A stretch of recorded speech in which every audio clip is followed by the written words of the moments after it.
What is up, guys? We're doing the WrestleMania 30 review. That's why you clicked on it.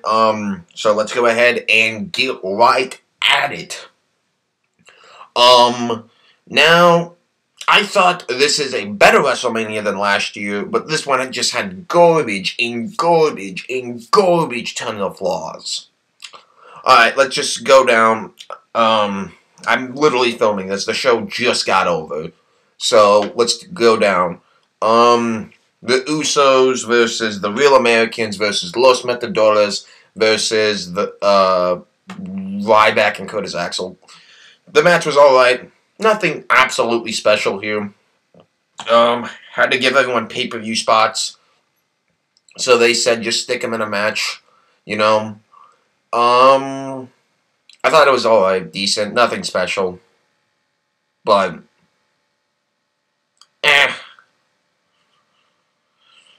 alright. The Shield versus Kane and the New Age Outlaws. A.K.A. the Old Age Outlaws. The Shield is just so much better than having to feud with these guys. It really does hurt me to see these guys feuding with them. Because, alright, I can see them feuding with Kane, alright, I'm okay, but then you had to throw the Old Age Outlaws in there. You can't think of another team.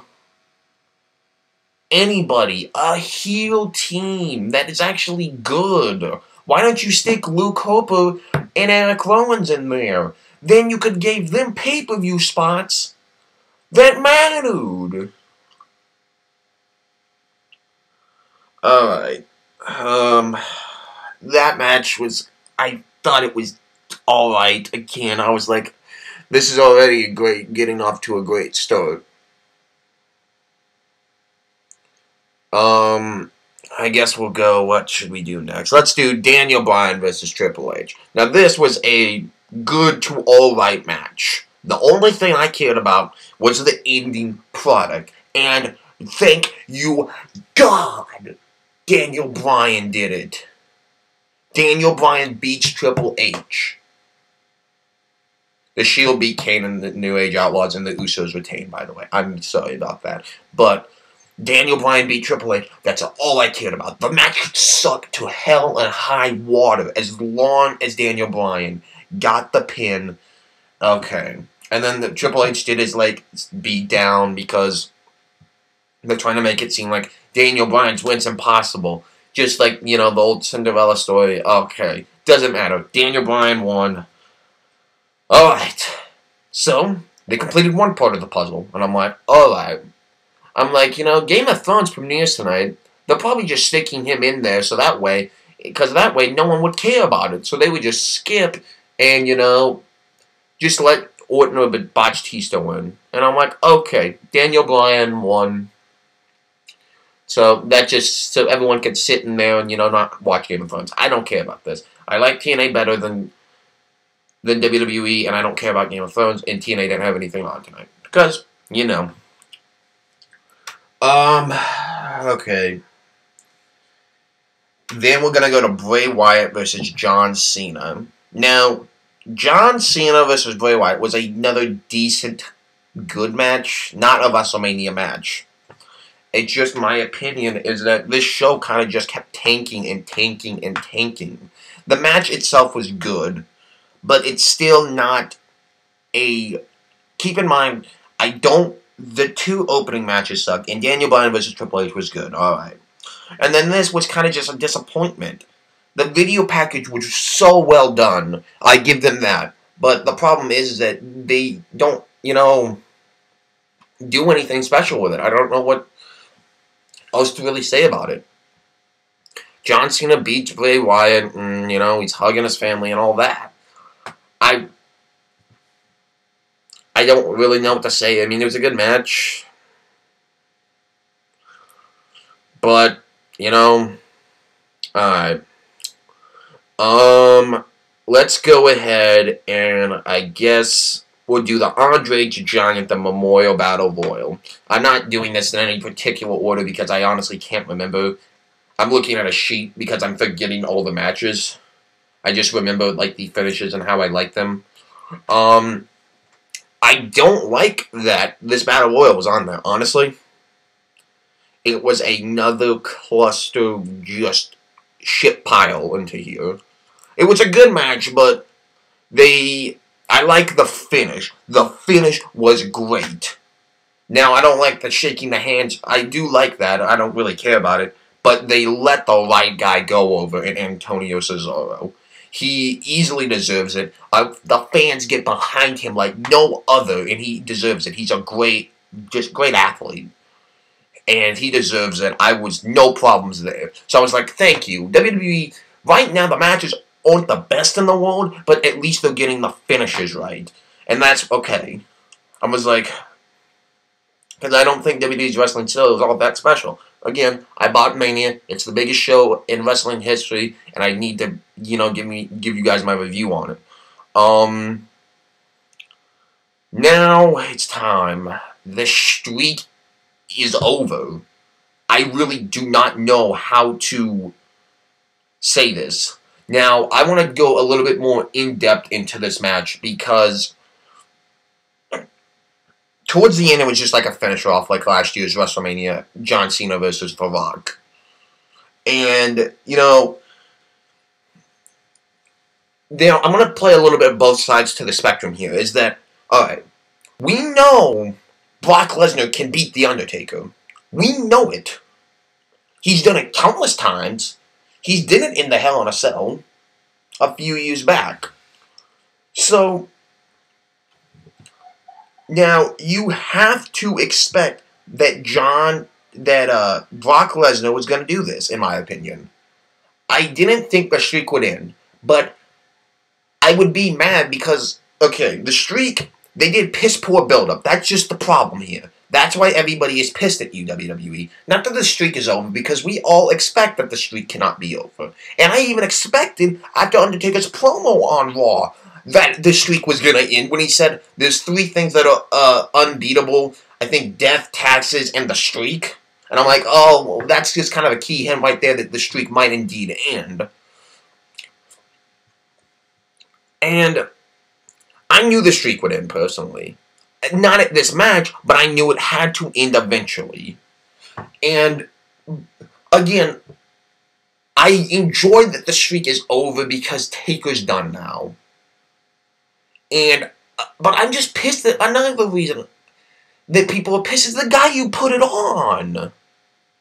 You could have done this to maybe a younger talent that is up on the rise, like CM Punk last year. Well, he's gone now, but Brock Lesnar, the guy that's there literally for two matches a year. One at SummerSlam and one for WrestleMania. Now, again, I don't have a problem with Brock Lesnar. I don't like that he ended the streak because of how piss poor this build-up was. It was raw. It was, I'm going to beat you, Taker pwned him. The following week, Taker pwned him. And then just the most recent week is when Brock Lesnar beat him up. And I just don't get it. The build-up. You needed to put in major jeopardy why this streak was in danger. And you don't do that. What you do, WWE, is you made Taker just kick Brock's ass. And until this most recent week till you think, oh, we gotta need to put in some people's mind that the streak is in danger. But I'm going to be pissed no matter what, how this went down, because of just how piss poor the build-up was. Because if the build-up was so bad, if Brock won how he did now, it would just be piss poor build-up. The match itself was again alright. They did not pull off nearly the match they had last year at Mania in, the end of the era match. I felt like his match with CM Punk was great, but the end of the era match was so good. One of my favorite matches that WWE's put on, and the Punk match was great, don't get me wrong, but it wasn't, in my opinion, as good as the end of the era. But it just, again, because Brock beat Taker before in the Hell in a Cell when he was Big Evil, and, it's like, that's okay, but you have to, put more effort into his build-up on why Brock can do this. Brock only beat down Undertaker once, and Undertaker just got back up like it was nothing. Just bad build-up overall. And I get that this was, if you look at Taker now, he looks old. Like, this is, like, there's something wrong. Like, he's old. Like, and I think they said, we need to end this. You're inducted to the Hall of Fame next year. And there's not a shadow of the doubt that he's done now. The streak is over. There's nothing that more you can do. And so, there really is nothing else that you can do.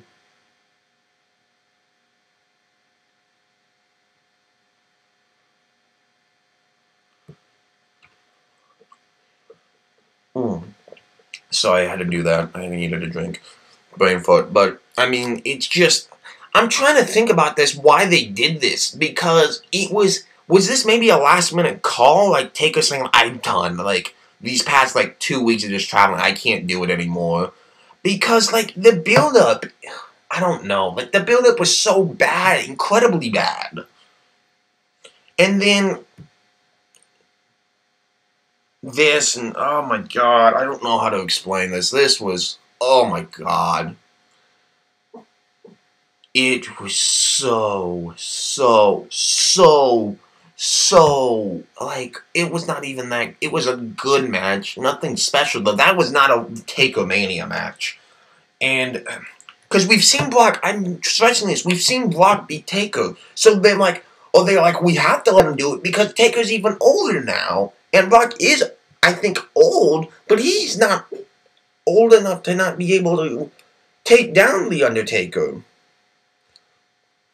And, I don't know, this match was so weird, I don't even know, oh my god.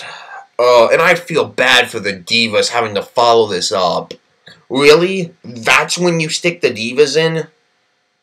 The match before the main event, and right after the moment, basically, when Taker's done. Bravo booking, WWE.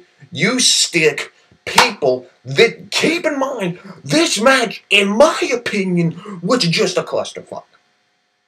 Just a complete and utter use. No use at all for this match. Why don't you stick maybe, okay, let's just do Naomi, Tamina, AJ Lee, and Nikki Bella into a fatal 4-way, to where half of these people don't even matter. Brie Bella kind of matters. I guess she's somewhat relevant. Cameron's bad. Natty is just, I don't even care. I don't care about Summer Rae. This was just another thing that, we need all these Total Divas to have a spot on the damn card, so let's shove it all together. And we don't want to feel bad for, the other 4 Divas that aren't on Total Divas, so let's put it all in one match so everyone can be happy. Bad, WWE. You just, oh, God, this was bad. Really, really bad. I don't even know how that went down. I don't know who was in charge of putting the show, okay, what match are we putting on here? What match are we putting on this? Whoever thought, let's put the Divas on after this. This will really get the crowd pumped up after Taker just basically lost his career. Dumbasses. Oh my god. And then, the saving grace of this entire show. Yes! Yes! Yes! Yes! Yes! Daniel Bryan is the new WWE World Heavyweight Champion. Thank you, God, that this is how it went down. This was easily the way to go. It was easily the way to go. I'm happy. This made the pay-per-view for me. It just honestly did. That's what made the pay-per-view right there. just to see Bryan Danielson, win the WWE World Heavyweight Champion. That was the entire saving grace of this one show.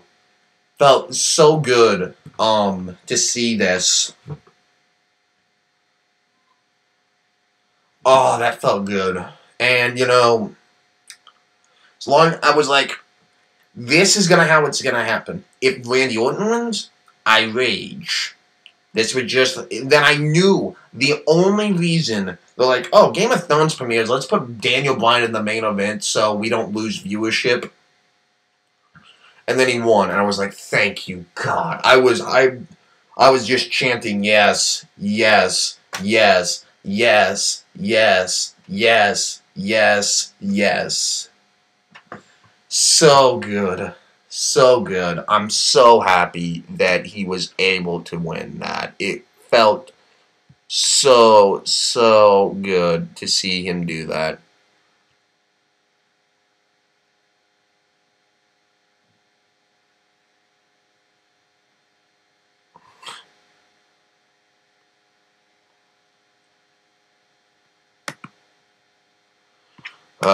It felt so good. That's all I can say, guys. WrestleMania 30 is in the books. One of the most controversial, I think, WrestleManias in a long time. Way better than 29.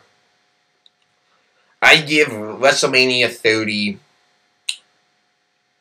6 out of 10. 6 or 7 out of 10. Depending.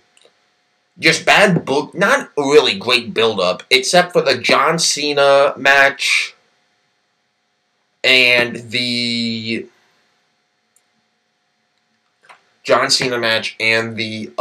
World Heavyweight title match just as a whole with Daniel Bryan and Triple H. Otherwise, that show was garbage. Really, honestly, did not care for it. Just glad that Daniel Bryan's the champ. Thank you, WWE.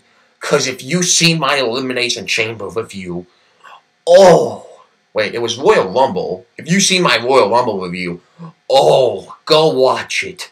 Because if it went down again, I was going to lose it with this company. I was going to lose it, no matter what people say. It's good that he's the champion. I'm pretty sure if this isn't Taker's last match, I will indeed be shocked.